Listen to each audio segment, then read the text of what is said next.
We're joined now on Bloomberg TV and radio by the Governor of New Hampshire, Chris Sununu, joins us, having walked us through the balance of this campaign from the early stages through the first-in-the-nation primary and now to the general election. It's great to see you in Washington. Thanks for sitting down with us. It's great to be here in Washington. Yeah, I know. You love being here.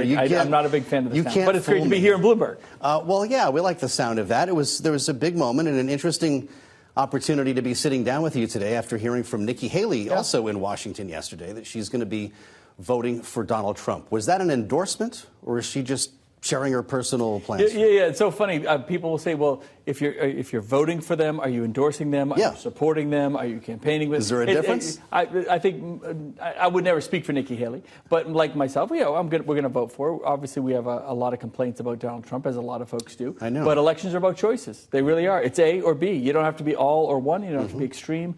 One way or the other. But if you want democracy to work, you got to get out there and vote. And a lot of folks are saying, gee, we don't like the bombastic style of Trump. We don't like the chaos. But we need a change. We need results. We need somebody to do something about inflation, about the border. Those are the top issues.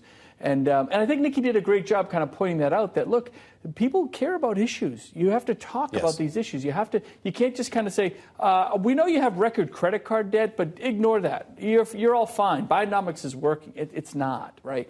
And so we call that gaslighting, right? You know, basically not validating the reality that a lot of individuals are feeling right now. And if anything, that's where I think Biden has really kind of screwed this thing up. Well, it's not just about policy. It's telling people that it's working when it's clearly not. Understood. Some would say as well, with Donald Trump's association with the economy that we see bearing out in the polls, that doesn't match with his record on the deficit, for instance, either, which I know is a big issue for you and a big issue for Nikki Haley. Yeah. Did you help her work through this? Did you arrive at this decision together?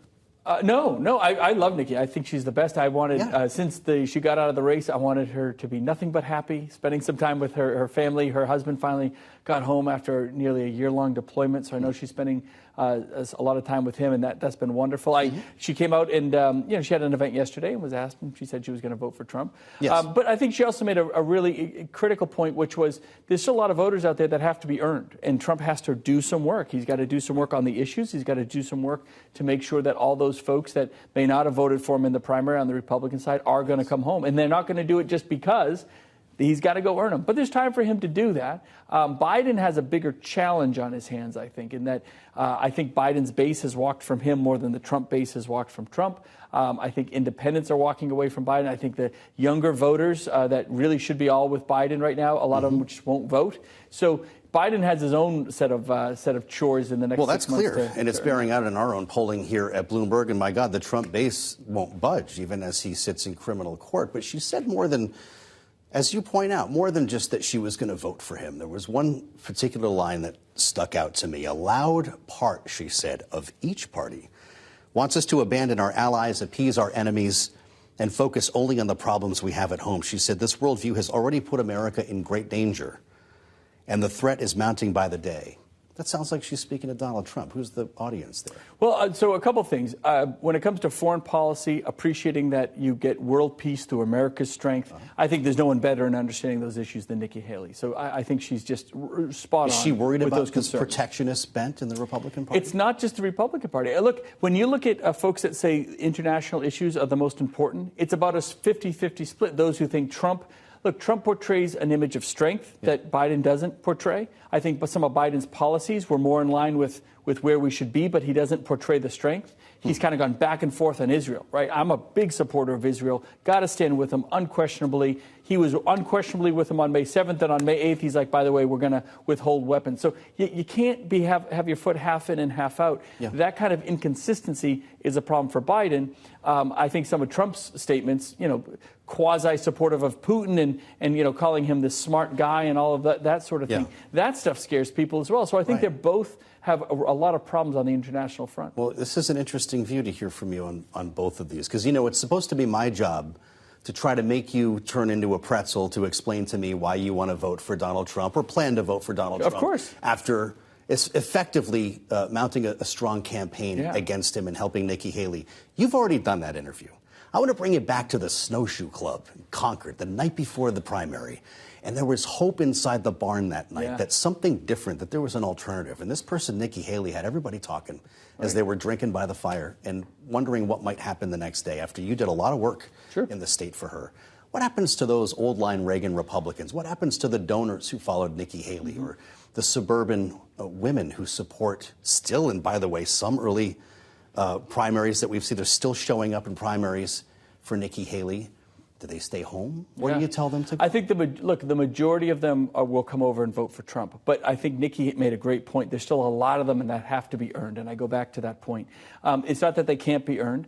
Will the donor base come over to Trump? Probably not. Not like they had in the past. No? I don't think so. I think a lot of the significant Republican donor base is going to put their money into the Senate seats, the governorships, the congressional races, really trying to drive that home there. Trump has kind of co-opted a bit the RNC to be his kind of donor feeder system, but they've had some success. I don't think it's going to be like it was back in 2016 and even in 2020.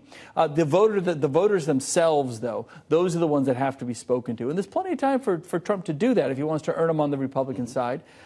Like I said, I don't think there's any policy changes Biden could implement today to get an appreciable different result that would drive people back over to him. So Biden's in a tougher position right now. Where it goes with everyone's looking at the trials, right? Sure. I don't think the trials have an appreciable difference in this campaign. What if there's a conviction? Does that feel different? No. Look, I'll say this. Three things are going to happen. He's either innocent, and that's a big win for Trump because not only would he be off on this one, but he would then claim that all the others are politically motivated, and it would put a shadow of a doubt on all of them. Same with a hung jury. He probably gets the same result. A conviction, people say, yeah, well, I just don't think it's going to drive people away from him. And if you are driven away by that, I respect your right to say that that's a line too far if he's convicted. Would it keep independents away from him?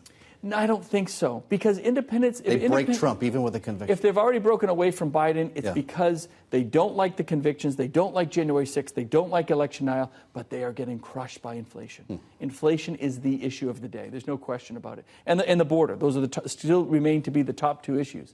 And those are really bad when Biden doesn't do well with those at all. Will you play a role at the Republican convention in Milwaukee? Will you have a message for delegates? No, not really. No, look, at the convention, it's going to be a fait accompli. Trump's going to be the nominee. It'll be kind of Trumpville convention.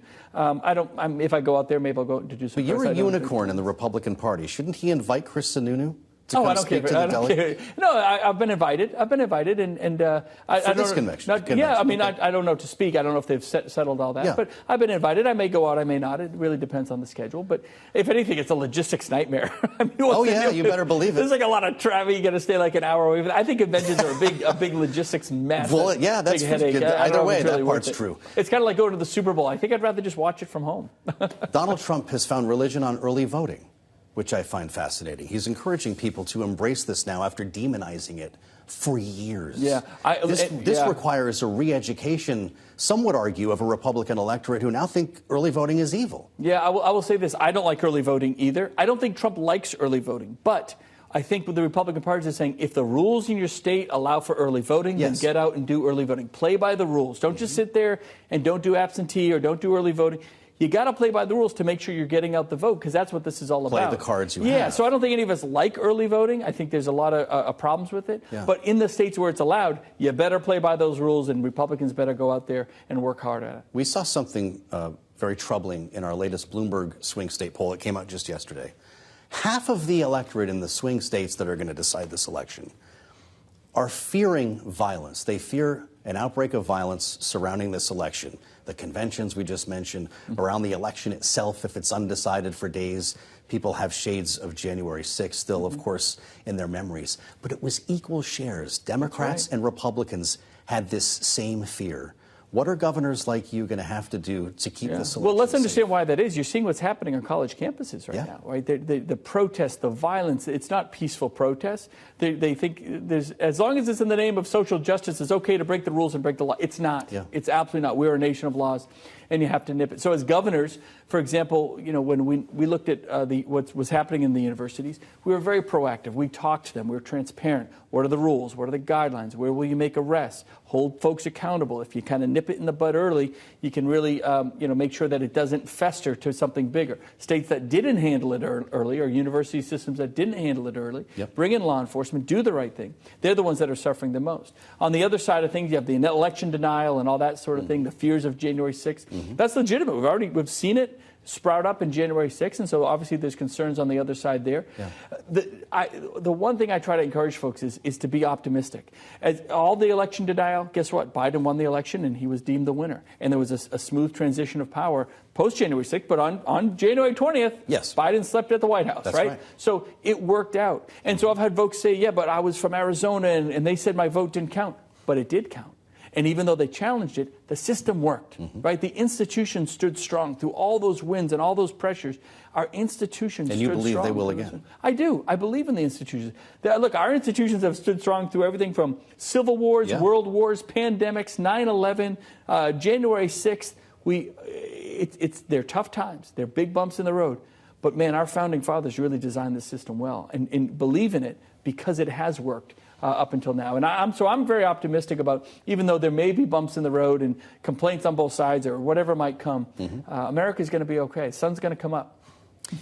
You love being in Washington. I know you want to stay here as long as you can.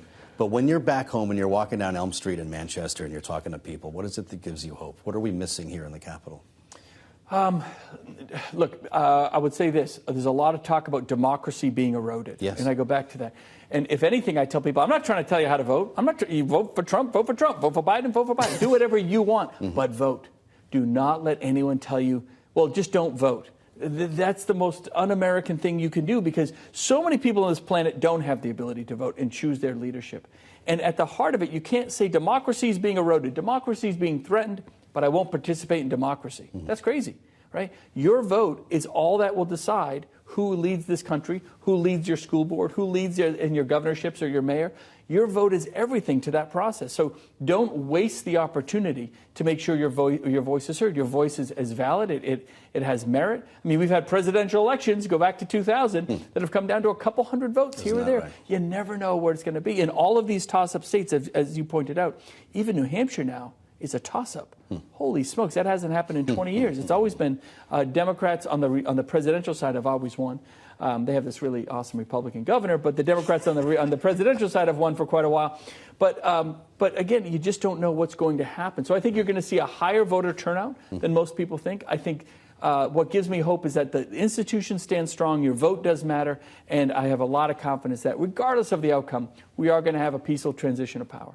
I'm glad we could sit down today. If you get to Milwaukee, let's do it again. You bet. Always a pleasure to spend time with Governor Chris Sununu, the governor of New Hampshire, with us here on Bloomberg TV and radio. I'm Joe Mathieu in Washington.